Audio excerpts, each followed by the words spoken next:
j'ai connu Paul à la Maison de la Culture de Tournai, puisque j'ai eu la chance de faire mon objection de conscience, comme on disait à l'époque, c'est-à-dire mon service civil à la Maison de la Culture de Tournai, et plus particulièrement encore à la section dialectale, justement, tenue aux mains de maître par Paul Mahieu. C'était, faut-il le dire, un réel et très très grand plaisir. En 1985, alors, nous fondons avec Dominique Menu la Scribande, ce collectif d'animateurs en atelier d'écriture, et donc j'ai vécu, comme je vais dire un peu dans ce texte, toute une série d'ateliers avec Paul Mahieu. Et puis cette aventure scribande a continué. Alors c'est un texte que j'ai intitulé Paul de Vric et de Vrac, parce que ce sont des petites propositions comme ça qui me sont venues. Et qui me sont venues surtout grâce à monsieur Jean-Luc Vigneux, ici présent d'Abbeville. Parce que Jean-Luc a réalisé 2 masterclass. Mais on ne dit pas master, bien sûr, quand on est d'Abbeville, on dit maristerclass, d'accord, sur Paul Mahieu. 3 heures intenses, passionnante vraiment sur l'écriture de Paul. Alors je me suis inspiré, entre autres, de ce que tu as pu dire, en plus de tous les souvenirs personnels que je peux avoir de Paul, faut-il le dire. Paul était un homme libre, libre dans sa vie, libre dans son expression poétique. Pas de ponctuation, pas de majuscule, pas de capitale.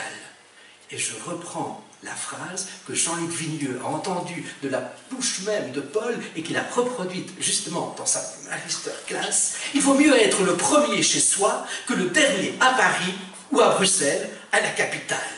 Paul n'aimait pas finalement la capitale, les capitales, dans toutes les acceptions du terme.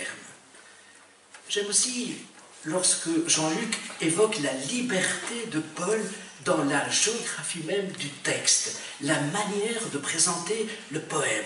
Et c'est vrai qu'écrire de la poésie, c'est aussi et surtout mettre en page pour Paul. A fortiori, lorsque Paul s'inspire des calligrammes d'Apollinaire. C'est aussi un dessinateur, Paul, c'est aussi un graphiste. Faire de la poésie, c'est aussi mettre en page.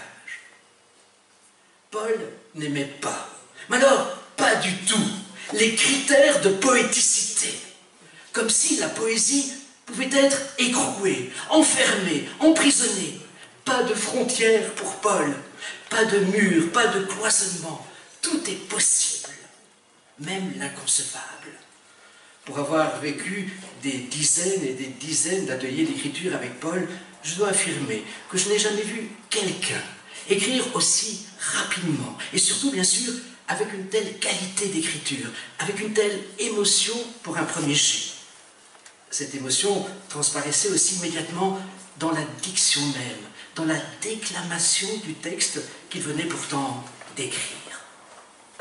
Paul n'a eu de cesse d'explorer son territoire intérieur, sa terre, ses racines, le vivant, le corps, la chair, le toucher, le regard perçu, le regard reçu, la femme, comme j'en parlerai juste après. Un dernier poème, repris là encore par Jean-Luc dans une de ses vidéos.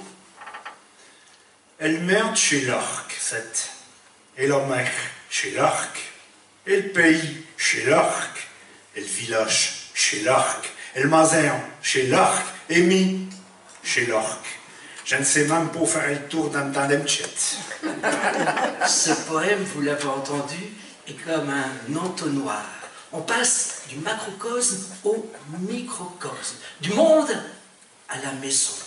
Cependant, à la fin, tout semble s'élargir à nouveau, et ce, de manière tout à fait démesurée, parce qu'il n'y a plus et pas plus unique, pas plus infini, pas plus incommensurable que la tête d'un être humain.